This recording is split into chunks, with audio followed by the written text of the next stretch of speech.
Let me start out by asking the IMF team if they want to respond briefly to the comments by Joe and John. Joe and John each had one big criticism. You asked for comments, you got some. Joe and John each had one major criticism, and I'd like to ask if any of you would want to respond to those. Tam? Well, there are a couple of things. Firstly, thanks to the discussants, we came to the Peterson because we knew we'd get a great discussion. We did. On Joe's point, the first thing I'd like to emphasize is he's been interested in this area for a while and he's doing it on his own data, but these kind of debates are why we're going to release the data within a couple of weeks, so that everybody can run the regressions, can decide whether they agree with us or not. We think this is a very productive way of moving forward to actually let other people criticize our work. So we're delighted that Joe did it. On the capital controls themselves, there is a question here which I think we all need to think about. What Joe does is he assumes that that intervention essentially has the same impact regardless of the capital controls of the countries involved. What we have done, by contrast, is to interact intervention with capital controls.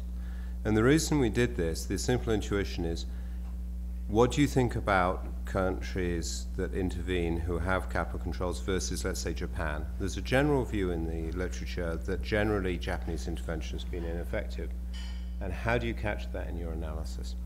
So what we do is we have a coefficient on on intervention, which is about 0.4. But then the coefficient on the capital controls is often around 0.5, even for countries with quite large capital controls. So you've got an effective coefficient of 0.2. And those numbers on capital controls have been coming down over time, even in countries which are thought to have quite substantial capital controls. But I think there's an interesting debate to have. On John's comments, I'd just like to make a couple of points. Firstly, many of his countries with large surpluses, not all, are also financial centers. There are known biases to the current accounts of financial centers that we're doing quite a lot of work on. We had in a dummy, which is not very good now. There are known biases to the current account calculations that we are working on actively. We do agree that more work needs to be done on sustainability, and thanks, John, for pointing that out. That's something we've already identified as something we need to do more on. And on monetary policy, the reality is that when you try to put interest rates into regressions, they didn't work. So, maybe we didn't try hard enough. I don't know, but that's kind of what happened. So it wasn't that we ignored monetary policies, that we couldn't get it to work. Tam, could I just follow up with two questions of my own, and then we'll open it up. On the point you just made about the biases in calculating current accounts of financial centers, with what sign? Switzerland and Singapore, big surpluses. The United States and United Kingdom, big deficits. What's the bias? Okay, the bias is pretty well defined. What it is very often these financial centers, much less true of the UK and the US, although there is an element to this, what happens is people set up corporations in these places because they're financial centers. And the way that the accounting works on the external flows, all profits are supposed to be brought back to the domicile of the firm. But then if instead of bringing that money back, what you do is you invest it abroad, in theory it comes back on the capital account, but it goes out as FDI on the current account. It comes in on the current account, goes out on the capital account. So you end up with a significant bias, and at least for some countries, this bias is several % of GDP. So there are known biases in the current account, which we are actively working on to try and get estimates so that we can adjust the financial centers and come up with a better measure of their current account. All right, let me ask you one other question. In your initial presentation, Tam, when you were describing the effects of action in country A on country B, your second example was China, and you posited a shift 1% of GDP from investment to consumption, and you showed very adverse effects on exporting countries, investment goods, primary products, and the like. You must have been assuming an unchanged exchange rate. And if that's the case, then I ask, don't you see some interaction between the rebalancing as shares of GDP and the exchange rate instrument to get you there. And if that's the case, shouldn't you at least run another variant on that, which would show us the spillovers if, say, half the rebalancing reflected an appreciation of the RMB? Do you want me to answer that now, or do we want to collect? Go ahead, answer it now, and then we'll open up. Yes, I mean, what we were positing was a fast rebalancing, so we were assuming that policies were unchanged. Obviously, there are all sorts of things you could do. This was supposed to illustrate what happens if you don't have domestic instability but could still have spillovers. So we set it up including the assumption that the exchange rate policy in China was relatively unchanged. So you don't have to do that, but the example was set up in such a way as to illustrate something that we could now cover that we couldn't have covered before. That does raise the broader question of normative judgments that John raised. I mean, do you really think you could get that kind of shift within the Chinese economy or other economies without invocation of the exchange rate instrument as a variable to at least some extent? Well, I think 1% of GDP, yes. I think 10% of GDP, no. Okay. That'd be my simple answer. Open to the floor. Kathy Mann. Please speak to the mic or go to the standing mic, identify yourself, and fire away. Hi, Kathy Mann, University, and formerly, of course, from Peterson. I really enjoyed reading this quite a bit, but I want to push you a little bit on some of the policy implications that are derived from the framework that you have in mind, and specifically, in Stephen's final comments, he implied that it was fiscal profligacy on the part of certain large advanced industrial countries that was so to speak forcing current account surpluses on other countries. And I would note that in the main report, figure 8, which decomposes the gaps, the current account gaps, into capital controls, social protection, fiscal, and I think the other, that the social protection component of the surplus countries was in fact the most important determinant of output or of these current account gaps.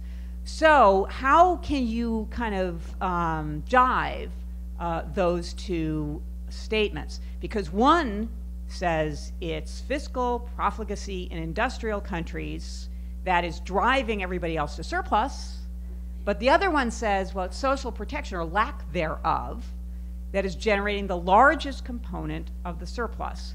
And just to take that last point a little bit further, that social protection variable, of course, is kind of, I don't know, I would call it kind of dicey, actually, because most countries have social protection. If they have any of it, it's part of fiscal.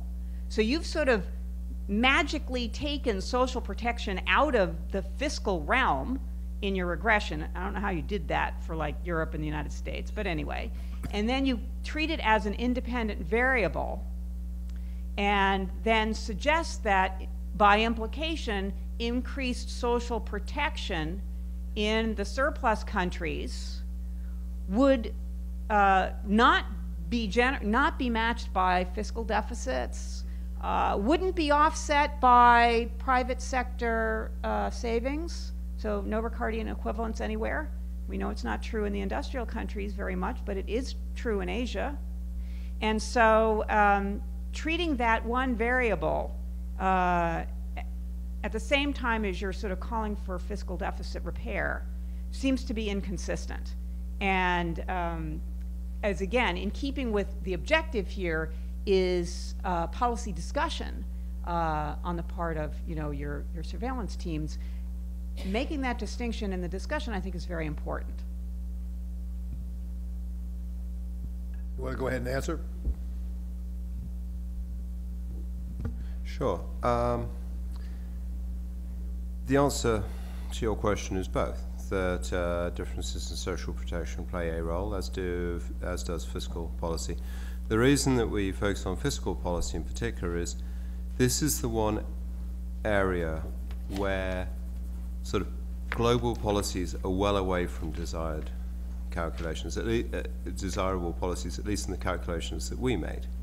So this is one area which sort of where the rest of the world matters most.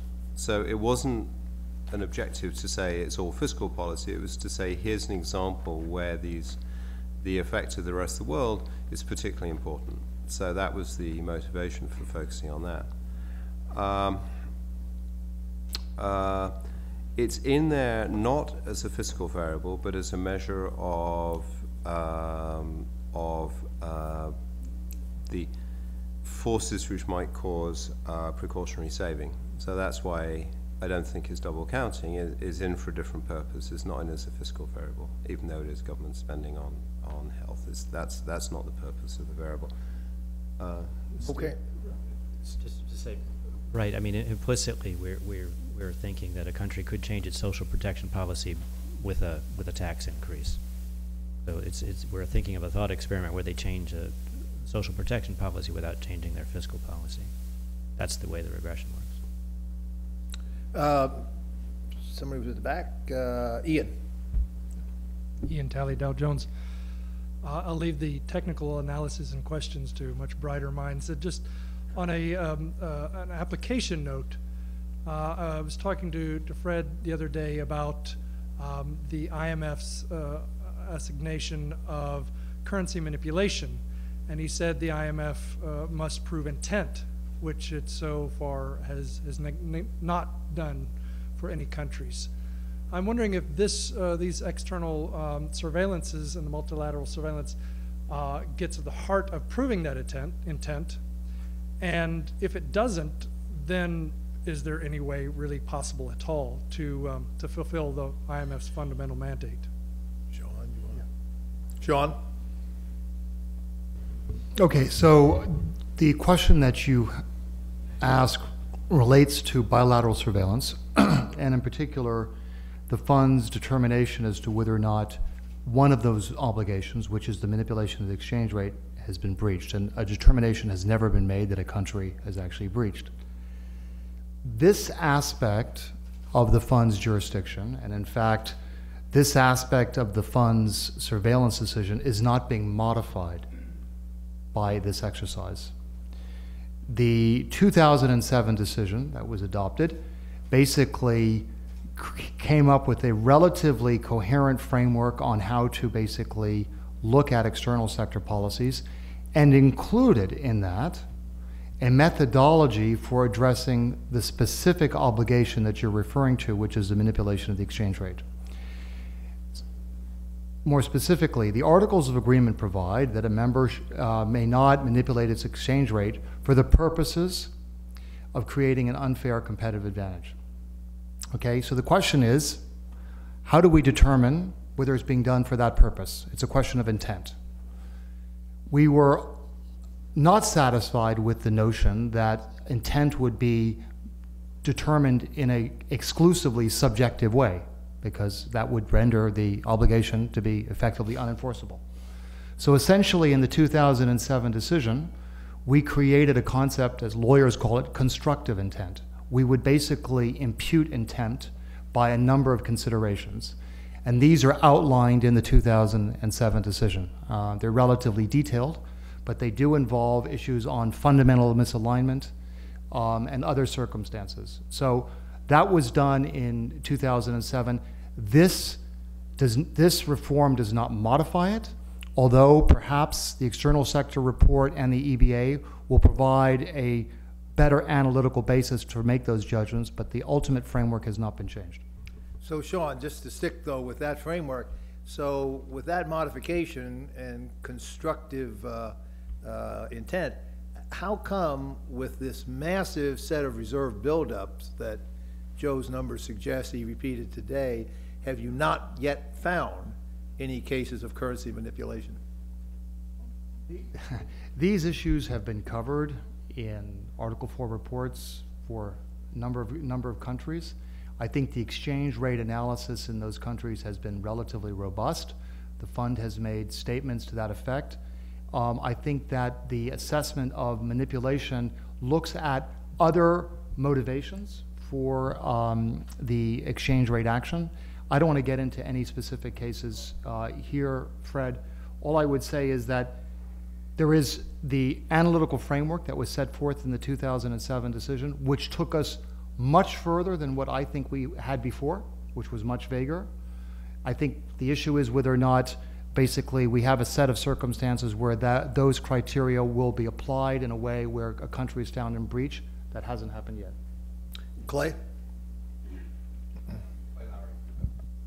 Clay Lowry from Rock Creek Global Advisors. So I actually want to combine that discussion with Kathy's question. I thought, and maybe I misunderstood you, Sean, but I thought you had said that the 2007 decision has been in some respects revoked, and this is going to be a new way forward. So if what you just said has been revoked, how are you going to deal with those issues?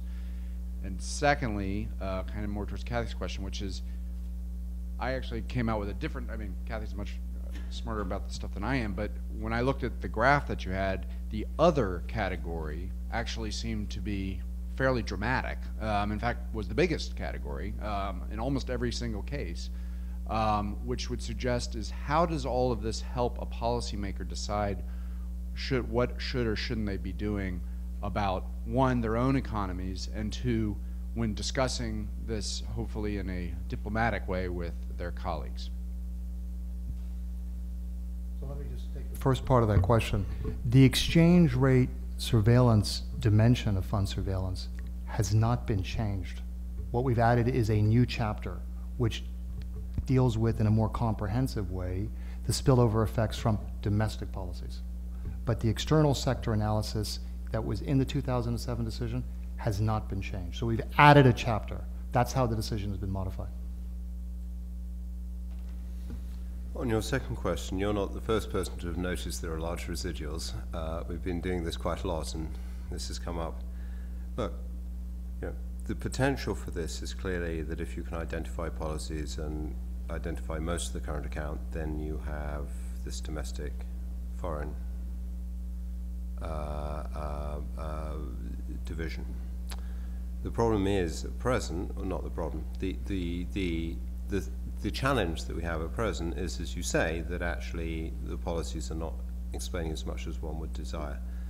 We think that by publishing the data set, by doing our own work, you know, there are various areas that we're already going to look into to see whether we can find better proxies, financial policies, structural policies, etc., so that we can get a better fit, so that we can actually make the methodology sort of live up to its promise. And that's part of the reason that we want to do this outreach. We've, you know, a lot of the policies that we're now going to look at are because in the last couple of weeks we've been doing events like this, and we've been learning from people what people think we're missing. And let me make it clear, you know, you can either email me, or there's actually on our webpage an area, and there's a comment section in that, on that webpage. You can send your comments in on the methodology. Once we've got the data out, you can run your own regressions, you can send them to us. We're open for business. I'd like to ask an operational follow-up to Clay's question, and I don't know if you're through that stage yet, but in your presentations you mentioned that when you do your bilateral surveillance of country A, you'll now ask country B if it feels it's affected by what's going on in country A. Do you have any examples of that yet? Have you gotten to the point where you could share with us even a case where a country B chimed in on your surveillance of country A and you factored that into your reports? The decision itself doesn't actually become effective till early next year, but so we had 6 months from when we passed it so that we could work out what it meant. But we have done this kind of thing in our spillover reports, which we've published both in 2011 and 2012, where we have broadly outlined the concerns that other countries gave about the policies in systemic countries.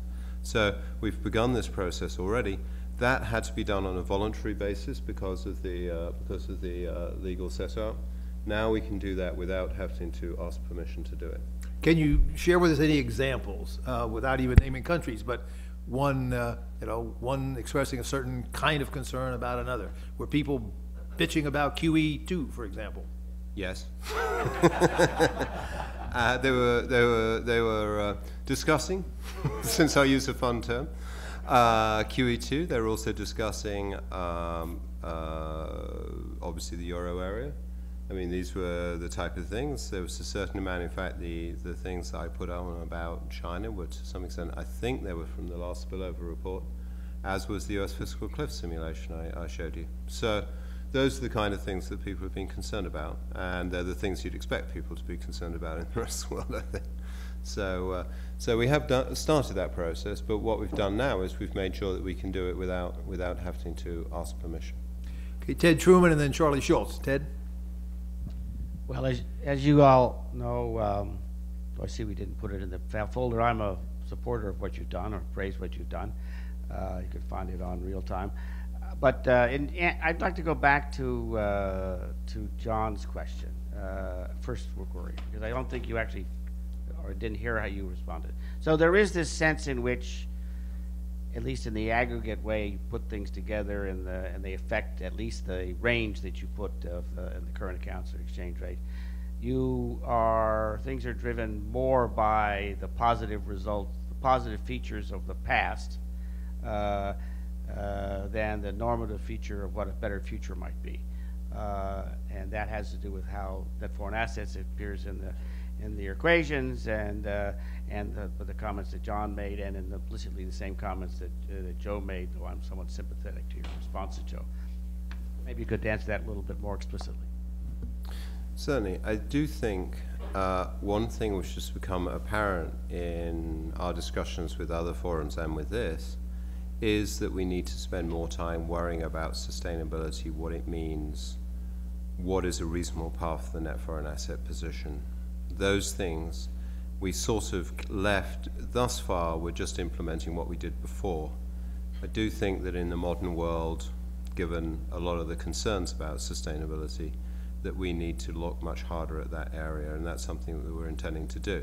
So the answer is, so I thought I had answered it, but apparently I must have answered it in such code that, not the first time that the IMF does this, that people didn't pick it up. All right, I'm sorry, Steve, go ahead. I think there's another wrinkle to the question, which was the idea that by having net foreign assets as a determinant of the current account balance, we're essentially giving a pass to a country that's had an inappropriate current account balance in the past. So past sins, the idea would be overlooked, and we'd only be looking at the current one. So that's a possibility. I'm not too worried about it, but the point is well taken that it's possible. The things that calm me down about it are, one is that the coefficient on net foreign assets isn't so big in itself, and the net foreign asset positions of most countries aren't so big in itself. I don't think we're just simply echoing the past, but it's an issue. We have to look at it. It could be important for certain countries that have very large net foreign asset position, but it's improvement over what we were doing before, which was to have the country's lagged current account in the equation, and that seemed to almost directly. Again, it could go either way. It could reflect appropriate dynamics and transition, or it could indirectly give a pass to past sins. Charlie Schultz.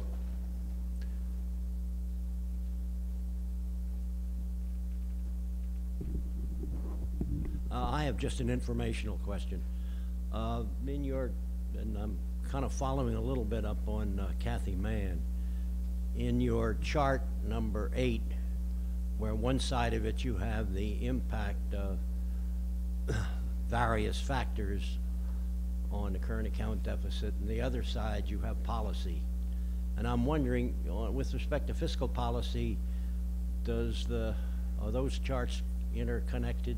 That is, does the effect of fiscal policy on the gap fall into, is that in there in your fiscal policy measure? If I understand the question correctly. I'm sorry?